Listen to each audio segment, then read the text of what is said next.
Righteousness has always been on the mind of our Father in heaven. Now, if you mark in your Bibles, underline that.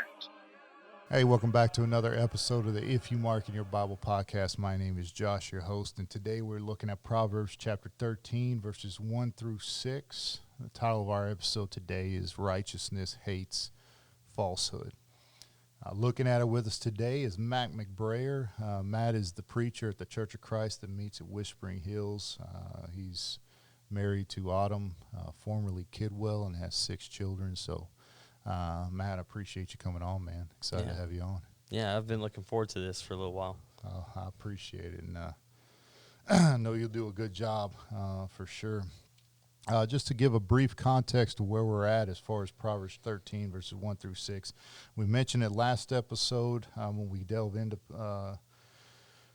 Proverbs, but we'll just restate it briefly here. Chapters 1 through 9 has just a theme that runs through it where Solomon is pushing his reader towards wisdom and encouraging them to avoid folly, shows the value and the worth and the beauty of wisdom and then the deceitful dark nature of folly. And then when we come into chapter 10 and essentially mainly through the rest of the book, you have essentially just small proverbs that really just almost like fatherly advice. You know, we grow up, our fathers give us just little nuggets of advice as we grow up, and that essentially accumulates to wisdom that we have, fatherly wisdom that we kind of take into our lives and pass on to our own children. And so that's essentially what Solomon's doing in this. He's just giving these little bits and nuggets of wisdom for us to digest and apply. We made the point last episode that most of these are what are known as antithetical parallelisms. So it shows what happens with wisdom, and then it shows what happens with folly, and it's essentially show the absoluteness of the statements. Nothing that folly experiences is experienced by the wise, and nothing that the wise experience is essentially experienced by those who are foolish. What else do you have for context? Yeah, so I guess going back to what you said about the advice from a father, namely you see father to son, and there's a lot of instruction there. And so, but, you know, when you think about that, it's been said that children get a sense of the world from their fathers.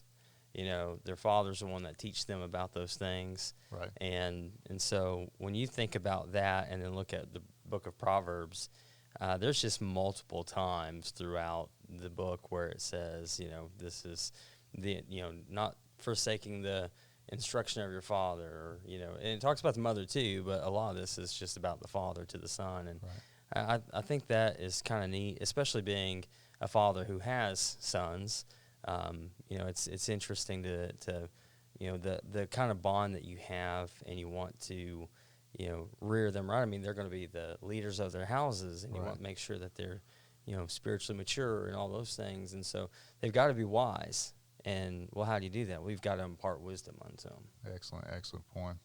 So without further ado, let's pull up the text. I'd like to remind everyone that our text is powered by the Scattered Abroad Network, where you can catch this podcast and many others like it. I would also encourage everyone to download the app wherever you get your apps from.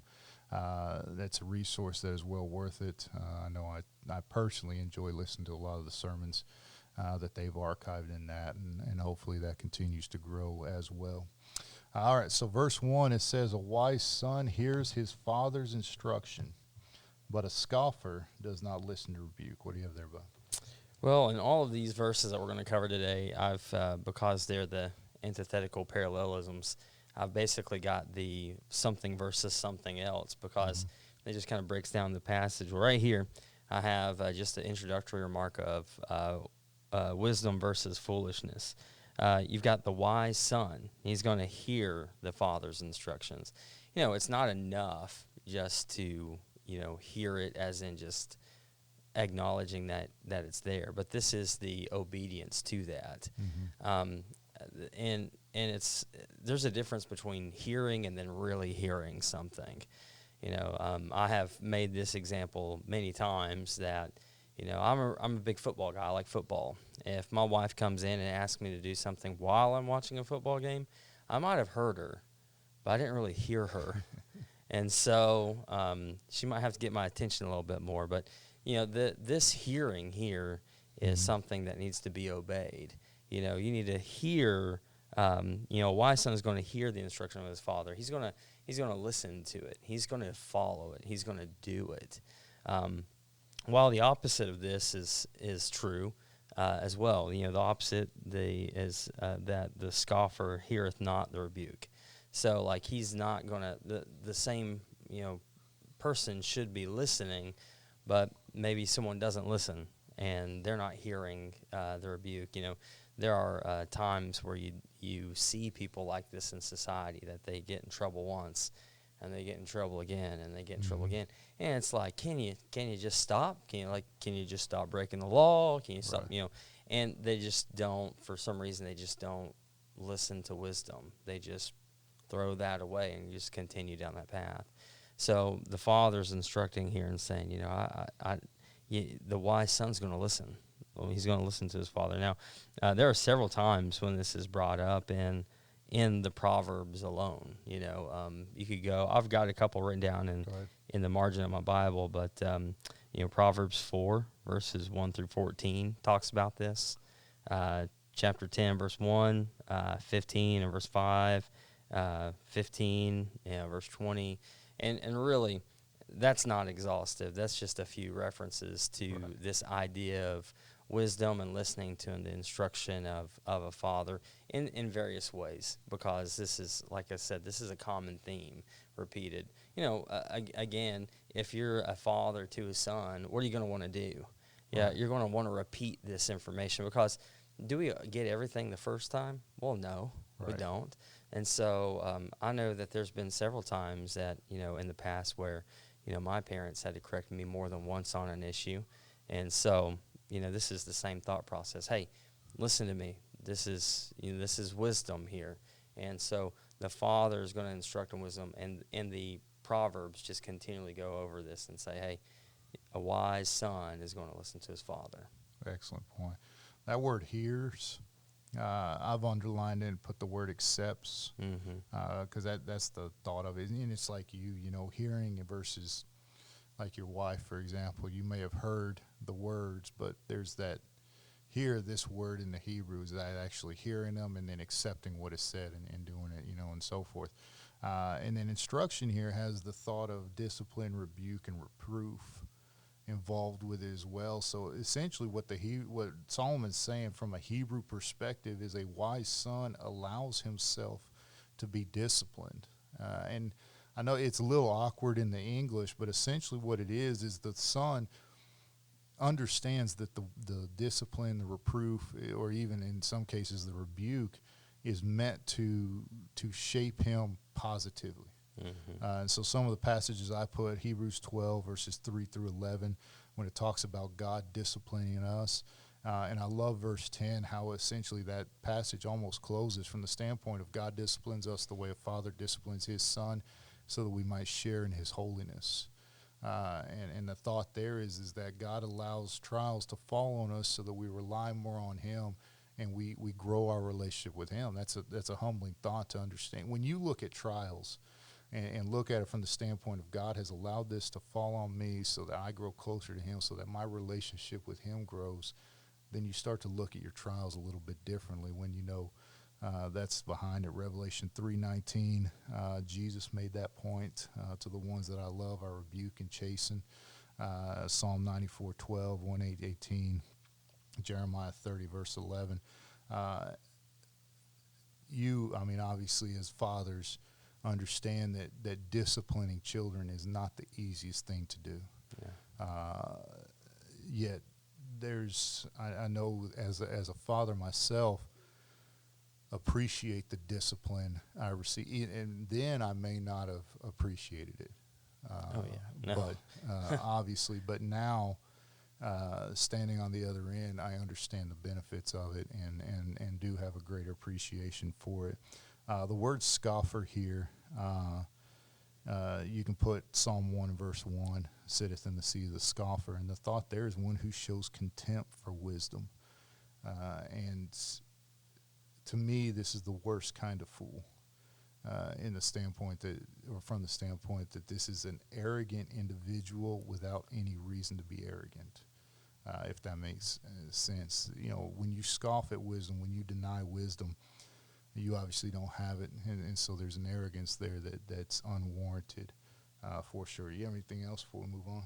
Yeah, I was thinking about that too, on the whole idea of, I use the American Standard Version, and the idea of scoffer and mocker, Right. are they're similar, but you think about that mocker making fun of, Yep. the wisdom, instead of accepting it and learning from it, they're just making fun of it, and that's it's hard to see when you really do see that, but there's a lot of good things that you point out. I thought about that in Psalm 1 as well, and then that instruction aspect that you brought up, I think is an excellent point, because I tell my kids sometimes that I don't want them to make big mistakes that are life ruining mistakes, but make a mistake here and there is good, especially when you're talking about I'm not talking necessarily spiritually minded things, but I'm just saying in general, if I mess something up, guess what I learned from that? Right. I learned not to do that, Right. and Absolutely. so, sometimes I tell my kids, it's okay to make mistakes, because you get to learn from those mistakes. Now, when we're talking about spiritual things, we want to aim for no mistakes. Right. But when we do make those, we need to go, okay, all right, take a step back. What did I do wrong here? But that's what your parents' instruction is for, is to try to help you to not, enter into those mistakes. So, Great I thought point. that was a good point. Great point. Verse 2, it says, "From the fruit of his mouth a man eats what is good, but the desire of the treacherous is for violence. Whoever guards his mouth preserves his life, and he who opens wide his lips comes to ruin. The soul of the sluggard craves and gets nothing, while the soul of the diligent is richly supplied." What do you have there? All right. So, in verse 2, I've got this honesty versus dishonesty. The man shall eat good by the fruit of his mouth. You're going to, by what you say, it's going to bind what you're doing. So if you're an honest person, then people are going to be able to deal with you honestly. And then, if you're a dishonest person, obviously, that's what the idea of this, the treacherous here. What did your version have? I can't remember what it said.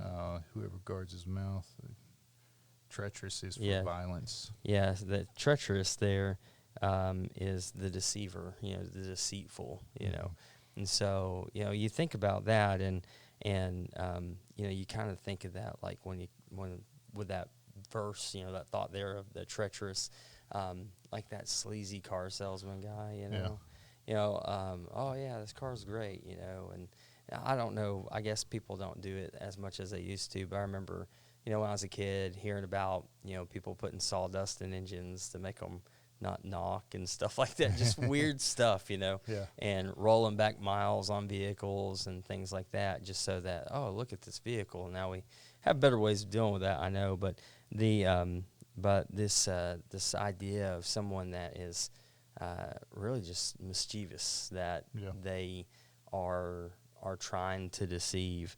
But, the man shall eat good by the fruit of his mouth. I think in Galatians chapter 6, verses 7 and 8, basically that idea of you're going to reap what you sow, and that's kind of this Old Testament version of that. Yeah. You're going to reap what you sow. If you're going to do good things, you're going to get back good things. If you are doing bad things, well, you're definitely going to reap bad things. There's several other passages that you could go into talking about, different versions of this, Right. You live by the sword, you're going to die by the sword, and things like that.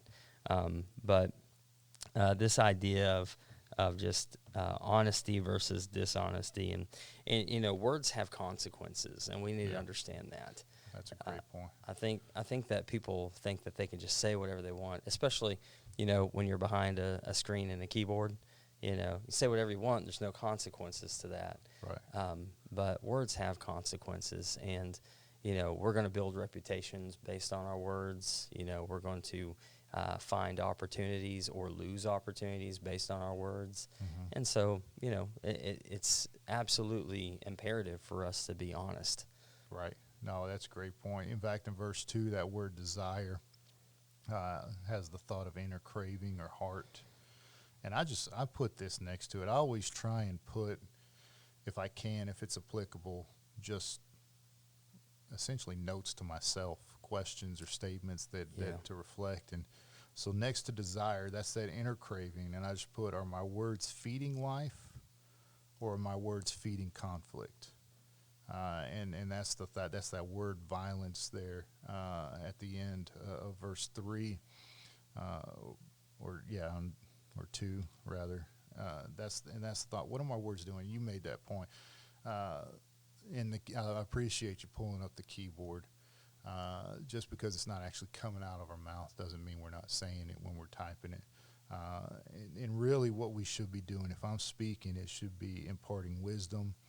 It should be imparting advice. It should be imparting exhortation. I mean, in Ephesians chapter 4, speech that builds up. It shouldn't be tearing down.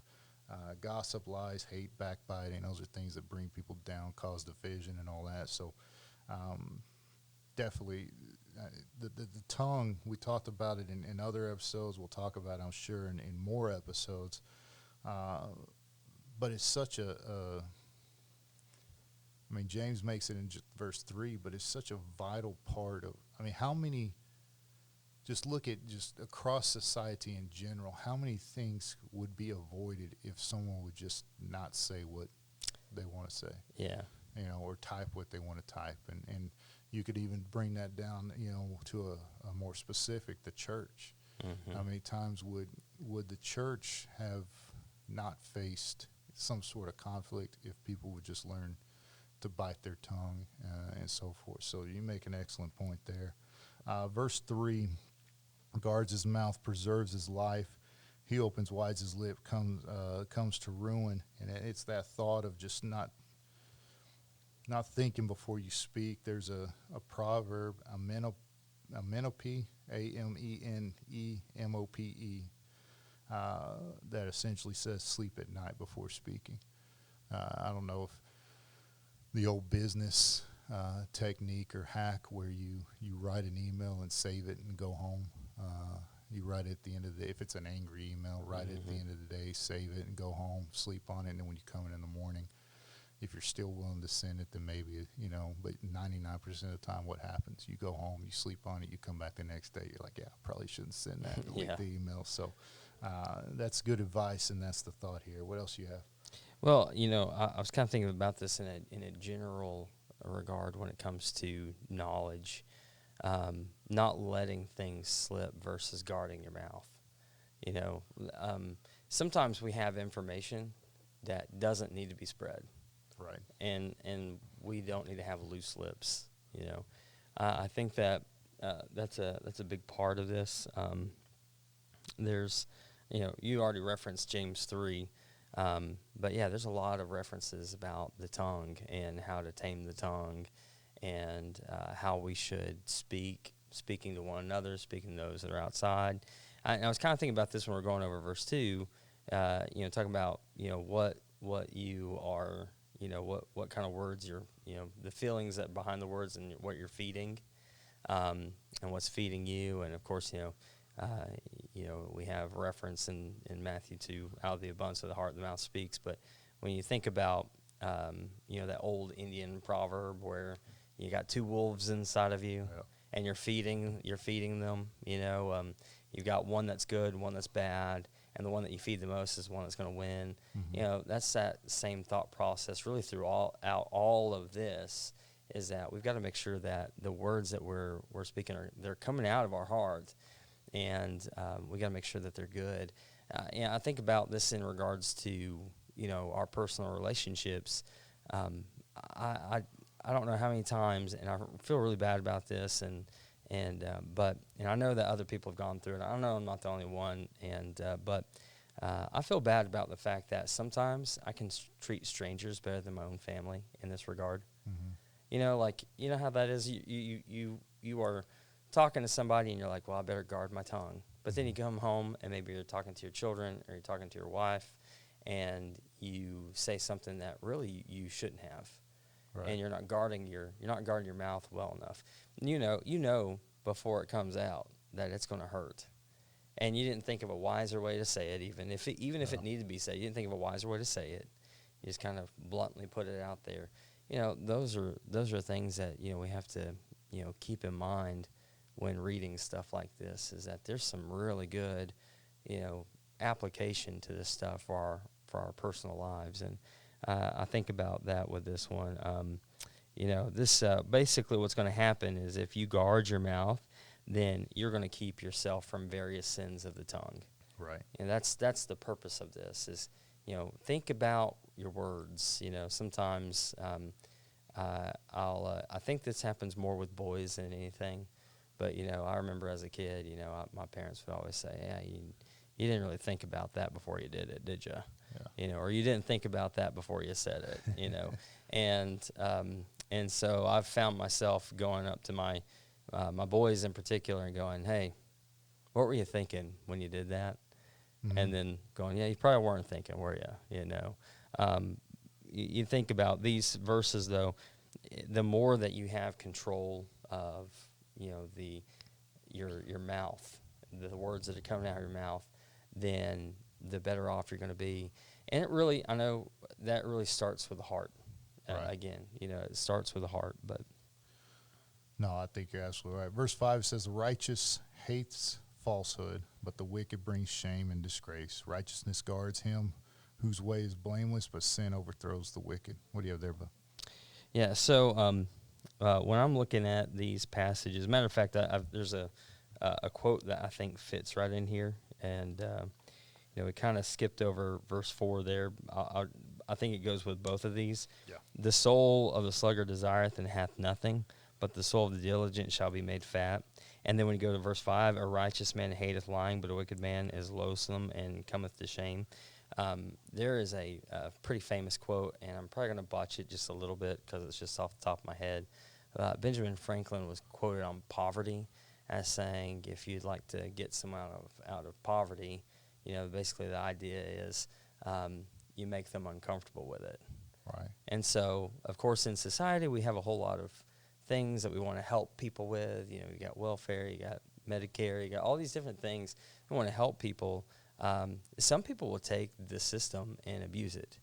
And so when it comes to being a sluggard, you're lazy. You're lazy. You're a lazy person. Well, they're going to be in desire, while the person that is diligent, he's working, he's going to have abundance. Now, when you go to verse 5, you can take that same thought process, and this is what I love about that quote from Benjamin Franklin, is when you think about that in a spiritual sense, well, how do you get a person out of sin? You make them uncomfortable with it. Right. And so, and again, what do we do in the church? In society, we have all these different programs to help people that are down and out, and then people abuse them. Well, in the church, what do? Oh, well, you've sinned. Oh, that's not good. Maybe somebody should talk to them about that. Right. Well, I'm not going to talk to them about that, but somebody should, And we just kind of skirt around it instead of doing what we see like 1 Corinthians 5 and things like that. But yeah, we need to be uncomfortable with sin. In particular, in verse 5, you've got the righteous versus the wicked. The righteous man, he hates lying. He hates it. Yeah. Why would a righteous man hate lying? Well, it's just, he's supposed to be, a righteous man is trying to be like God. Well, God doesn't lie. This is completely against his character. Well, someone who's a follower of God, it's really supposed to be against their character too. Right. And so that's why he hates it. But also, I think anybody just hates it just because, well, who do you trust if everybody's lying to you? Right. Who do you trust? Well, it's kind of like right now, there's a lot of AI videos out there and stuff. And so some of them you can quite clearly tell that they're Right. AI, and it's getting better and better and better. One of these days, we're not going to be able to tell, I think. Mm-hmm. But, it's just made up. It's a lie, We're being deceived by some of that stuff. But you think about the wicked, they're going to come to shame. They are going to their thought is leading to destruction. Right. No, that's a great point. And speaking of antithesis, and you touched on a good point, how it seems like, we're more willing to open our mouths when it comes to negative. And we're not, I guess the best way to say it is we're not uncomfortable with sin, but we're uncomfortable with righteousness or godliness. Yeah. Just how quick are we to open our mouths to talk bad about someone or to say something negative about someone, but then the opportunity to evangelize, the opportunity to spread the gospel, the opportunity to encourage somebody comes up, and then that's when we want to guard ourselves. I think that's something that we have to obviously guard against, and that's obviously where wisdom comes in. But you look at verse 5, that word shame is literally a stench, a foul odor to self and those affected. And you think of a foul odor, say, for example, you were to get something, not you, but just an individual get sprayed by a skunk. That odor, it's not only repulsive to the person who was sprayed, but it's also repulsive to the ones around them smell as well. And that's the thought here. This hates falsehood. It's brings shame. It brings this stench. Lies, deceit, falsehood doesn't affect just the individual whose lies, or even the one who is lied about, but the one to whom the lie is spoken. It forms opinions about people that are deceitful and that aren't founded on what they should be. Hate here is more than just an emotion. The righteous is actively against falsehood, and I think you bring up a great point. Why should we be actively against it? Because it's a misrepresentation of something. It may be a misrepresentation of another individual. It might be a misrepresentation of God. One who claims to be of God but lies, misrepresents God, and makes essentially those who are trying to live righteously, for lack of a better term, their job harder, because it puts a negative tint, I guess, to the church that has to be dealt with and all that. So there's a sense where it's not just, we can't sit idly by and just be like, well, let it go. There's a sense where it has to be dealt with. I mean, there has to be an active pursuit against it. And then verse 6 is, righteousness guards him whose way is blameless. I took whoever guards in verse 3, righteousness guards in verse 6, drew a line, put James 3 in verse 6, where it talks about the tongue stains the whole body. Mm-hmm. And I think you touched on that as well, where essentially our mouth kind of dictates everything else. Mm-hmm. And like you mentioned, really the mouth is an indicator of what's inside. Mm-hmm. You have anything else before we close? Yeah, so in verse 6, I have security of the righteous versus, you got protection really versus destruction. You got security from the righteous, and then you got destruction from the wicked. Right. That's what a righteous person wants to do. They want to keep somebody from sin, but the wicked, they don't care. They like watching people go into sin. Right. They're fine with that. It's good entertainment. Yeah. I basically have that the righteous, they're going to guard the upright. They're trying to help people stay saved. But the wicked, they want to bring them down. They want to bring them down to shame. Yeah, a lot of motives behind that as well. Excellent explanation. That's a great way to close it, Matt. Thank you so much for coming on, man. I've enjoyed it. To those watching, thank you so much for your support. Until next time, keep studying. Mark in your Bibles, underline that.